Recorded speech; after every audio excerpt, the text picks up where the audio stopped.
ప్రశ్నిస్తున్న వారిని అరెస్ట్ చేస్తున్నారంటున్నారు. ఇంకో పక్కన వచ్చేసి అమాయకుల్ని ముద్దాయిల కింద మారుస్తున్నారు. ఇప్పటిదాకా అరెస్ట్ చేసిన ప్రతి ఒక్కళ్ళు అమాయకుల ముద్దాయిల ఎలా చూడాలంటారు వీళ్ళని?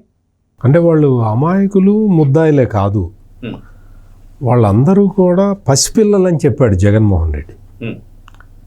చిన్న చిన్న పిల్లల్ని అరెస్ట్ చేస్తున్నారండి అని చెప్పాడు. అంటే వాళ్ళు అమాయకులు వీళ్ళే కాదు, వాళ్ళు చిన్న చిన్న పిల్లలు, యంగ్ బాయ్స్.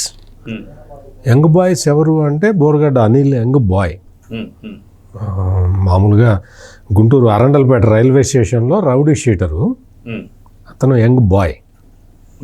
రామ్ గోపాల్ వర్మ ఇంకొక యంగ్ బాయ్, ఇంకా రామ్ గోపాల్ వర్మ అరెస్ట్ చేయలేదు. ఇట్లా ఈ యంగ్ బాయ్లందరినీ కూడా అరెస్ట్ చేస్తున్నారని చెప్పి వీళ్ళందరికీ boss young boy Jaganmohan Reddy. అందుకని వీళ్ళందరూ పాపం అమాయకులు అరెస్ట్ చేస్తున్నారు. ఇవాళ అంబటి రాంబాబు కూడా చెప్తున్నాడు,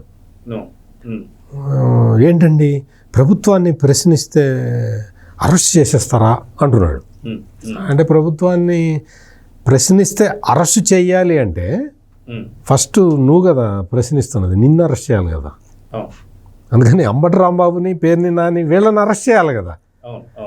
అంటే దాన్ని బట్టి అంబటి రాంబాబు, పేర్ని నాని అర్థం చేసుకోవాల్సిన విషయం ఏంటంటే ప్రభుత్వాన్ని ప్రశ్నించినందుకు అరెస్ట్ చేయటం లేదు, దీనికి వేరే కారణం ఉంది. ఆ వేరే కారణం ఏంటి అంటే అసభ్యకరమైన, అశ్లీలకరమైన సోషల్ మీడియా పోస్టులు పెడుతూ జగన్ కళ్ళల్లో ఆనందం చూసే ఈ సైకో బ్యాచ్ మొత్తాన్ని అరెస్ట్ చేస్తున్నారు. అది ఇక్కడ జరుగుతున్న ప్రాసెస్ అంతా కూడా. రామ్ గోపాల్ వర్మ కూడా వచ్చి నేను తప్పు చేశానో లేదో నాకు గుర్తు లేదు అంటున్నాడు తప్ప, నేను ఇదిగో ఈ మార్ఫుడ్ ఫోటో పెట్టాను, మీకు ఐడియా ఉండుంటుంది రామ్ గోపాల్ వర్మ ఏం పెట్టాడో.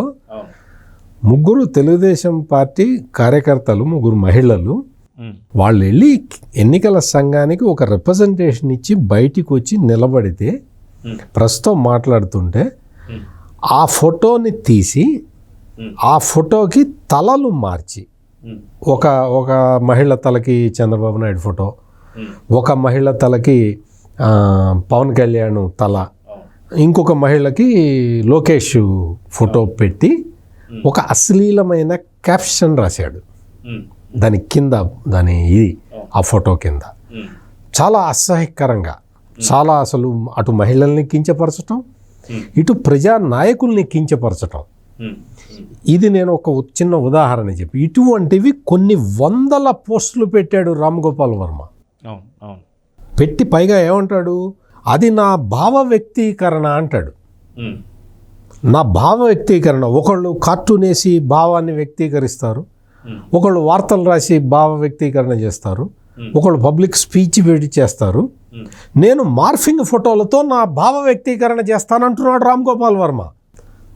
మార్ఫుడ్ ఫోటోలతో భావ వ్యక్తీకరణ చేయటం కరెక్టా? ఈ సమాజం ఈ రోజున ఆలోచించాల్సిన విషయం అది. అదేవిధంగా బోరగడ్డ అనిల్ అయితే ఆయన భావ వ్యక్తీకరణ స్వేచ్ఛ ఇంకా చాలా తీవ్రంగా ఉంటుంది. అంటే లకారాలతో మొదలుపెట్టి రేపులతోటి ఎండ్ అయ్యే భావ వ్యక్తీకరణ స్వేచ్ఛ. ఇంకో కొంతమంది, చాలామందిని ఇంకా మనం చూసాం.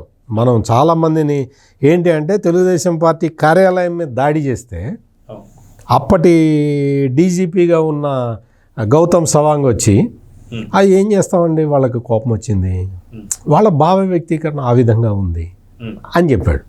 చంద్రబాబు నాయుడు మీద ఎవరో రాయి దాడి చేస్తే మరి కోపం రాదండి, ఆ భావ వ్యక్తీకరణ అటువంటిది అన్నాడు.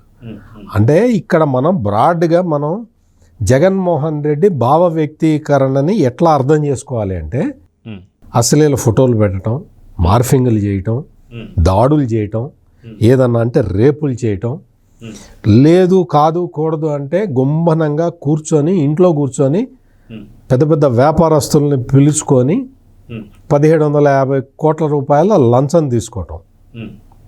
ఇది జగన్మోహన్ రెడ్డి ఆమోదించిన చర్యలు. మరి ఈ చర్యల్ని సభ్య సమాజం ఆమోదించటం లేదు కదా. అదే ఇక్కడ వచ్చిన ఫ్రిక్షన్. ఇప్పుడు అంబటి రాంబాబుకి, పేర్ని నానికి సభ్య సమాజానికి ఫ్రిక్షన్ అక్కడే వస్తున్నది. అవును సభ్య సమాజం ఒప్పుకోవటల్లా. అవును అంబటి రాంబాబు ఏం చెబుతున్నాడు? ఒప్పుకోవాలి, మీరు ఒప్పుకోవాలి, మాకు మాకు మాకు బూతులే మాకు స్వేచ్ఛ, మా బూతే మా భవిష్యత్తు అంటున్నాడు అంబటి రాంబాబు.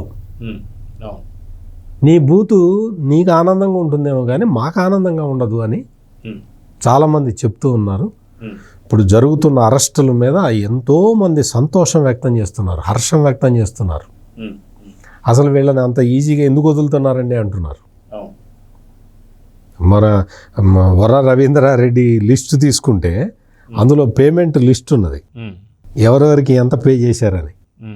ఆశ్చర్యం, నాకు ఆశ్చర్యం వేసింది. జర్నలిస్టు అంటే అతను కూడా చాలా పెద్ద జర్నలిస్టు, అంటే పెద్ద జర్నలిస్ట్ అని చెప్పుకుంటూ ఉంటాడు. ఆంధ్రజ్యోతి, ఏబిఎన్ వాటిట్లో పనిచేశాడు. అతను బయటకు వచ్చి అన్నీ కూడా చాలా వక్రీకరించి మాట్లాడుతూ ఉంటాడు. అతని పేరు కూడా ఈ లిస్టులో ఉంది. అది రెగ్యులర్ ప్యాకేజ్, అది దాన్ని ప్యాకేజ్ అంటారు, జీతం అన్నారు. అంటే అతను వచ్చి బయటికి రాగానే నీతులు చెప్తూ ఉంటాడు.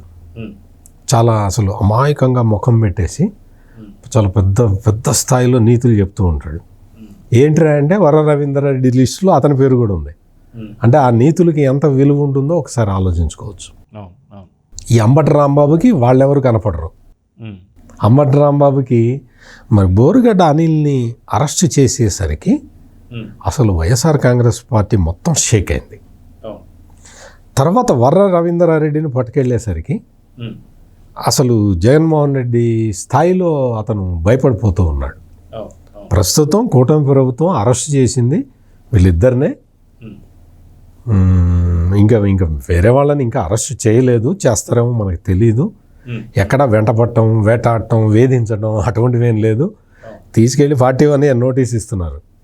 అసలు ఈ అంబటి రాంబాబుకి, పేర్నినానికి ఈ 41A నోటీసు ఇచ్చే ప్రక్రియ ఒకటి ఉంటుందని వాళ్ళ అధికారంలో ఉన్నప్పుడు వీళ్ళకి తెలుసా? తెలియదు. తీసుకురావటం, లాకప్లో పడేసి కొట్టడం. వాళ్ళ పార్టీ నుంచి ఎన్నికైన ఎంపీనే తీసుకెళ్ళి లాకప్లో పడేసి కొట్టి, ఆ దెబ్బలు అక్కడేమి లేవండి దెబ్బలు అని ఒక వైద్యాధికారితోటి చెప్పించిన బ్యాచ్ ఇదంతా. ఈ అంబటి రాంబాబు, పేర్నినాని బ్యాచ్ ఏంటి అంటే హాస్పిటళ్లను కూడా మేనేజ్ చేసి, డాక్టర్లను కూడా మేనేజ్ చేసి, ఆ డాక్టర్ భర్తని వైసీపీలో లీడర్గా పెట్టుకొని ఆమెతోటి దొంగ సర్టిఫికేట్లు ఇచ్చి మేమేం కొట్టలేదు అని పెట్టించుకున్న బ్యాచ్ ఈ రోజున అటువంటి సంఘటనలు జరుగుతున్నాయా? పోలీసులు స్వేచ్ఛగా పనిచేసుకుంటూ పోతూ ఉన్నారు. కాకపోతే జగన్మోహన్ రెడ్డి బాధపడే సంఘటనలే చాలా జరుగుతూ ఉన్నాయి. ఒకటి, బోరుగడ్డ అనిల్ని అరెస్ట్ చేశారు, అసభ్య అశ్లీల పోస్టులు పెట్టి బూతులు తిట్టినందుకు. వర్ర రవీంద్రారెడ్డిని అదే సేమ్ ఐడెంటికల్ నేరాలు చేశాడు. ఆ తర్వాత విజయపాల్ అని ఇంకొక అతన్ని అరెస్ట్ చేశారు. అతను ఎవరు అంటే ఎంపీ రఘురామకృష్ణరాజు, ఆయన్ని లాకప్లో పడేసి చిత్రహింసలు పెట్టిన కేసులో ఆయన నిందితుడు. అతను కూడా పాపం చాలా జగన్కి వాళ్ళకి బాగా కావాల్సిన వ్యక్తి, అతన్ని అరెస్ట్ చేశారు పాపం. ఇవన్నీ ఈ విధంగా జరుగుతూ ఉంటే నిన్న పవన్ కళ్యాణ్ వెళ్ళి కాకినాడ వెళ్ళి ఒక పెద్ద పని చేసి వచ్చాడు పాపం. అది జగన్ ఆర్థిక మూలాల్ని కదిలిచ్చే అంత పెద్ద పని అది. అది ఎవరైతే రేషన్ బియ్యాన్ని స్మగ్లింగ్ చేస్తున్నారో విదేశాలకి, ఆ బోటుని ఆ షిప్ని సీజ్ చేశారు. అది చాలా పెద్ద దెబ్బ. ఆ దెబ్బకి వీళ్ళందరికీ కూడా ఇటువంటి దెబ్బలు తగులుతూ ఉంటే వీళ్ళందరికీ ఏం మాట్లాడాలో అర్థం కాక ఏదో ప్రకటన స్వేచ్ఛ అని ఏదో పెద్ద ఇది పెట్టి కబుర్లు చెబుతున్నారు. ఒకటి జగన్ గారు, సమాజం మొత్తం చాలా స్వేచ్ఛగా బతుకుతున్నది. ఎవరు ఉద్యోగం వాళ్ళు చేసుకుంటున్నారు, బూతులు లేవు. మంత్రులందరూ వాళ్ళ శాఖల్లో సమీక్ష చేసుకుంటున్నారు. అంబటి రాంబాబు ఇన్ని నీతులు చెబుతున్నాడు కదా, ఎప్పుడన్నా జలవనరుల శాఖ మంత్రి, ఈయనకి ఆయన పోర్ట్ఫోలియో కూడా గుర్తున్నది, మనం చెప్పాలి. మర్చిపోయాను. అసలు పని చేసేటప్పుడే అతనికి తెలియదు. ఎందుకంటే ఎప్పుడు ఆ ముఖ్యమంత్రి జగన్మోహన్ రెడ్డి రివ్యూ పెట్టలే, ఈ మంత్రి ఎప్పుడు రివ్యూ పెట్టలే. సకల శాఖ మంత్రి ఉన్నాడు కదా సజ్జల రామకృష్ణారెడ్డి, ఆయన ఎప్పుడు రివ్యూ పెట్టాల.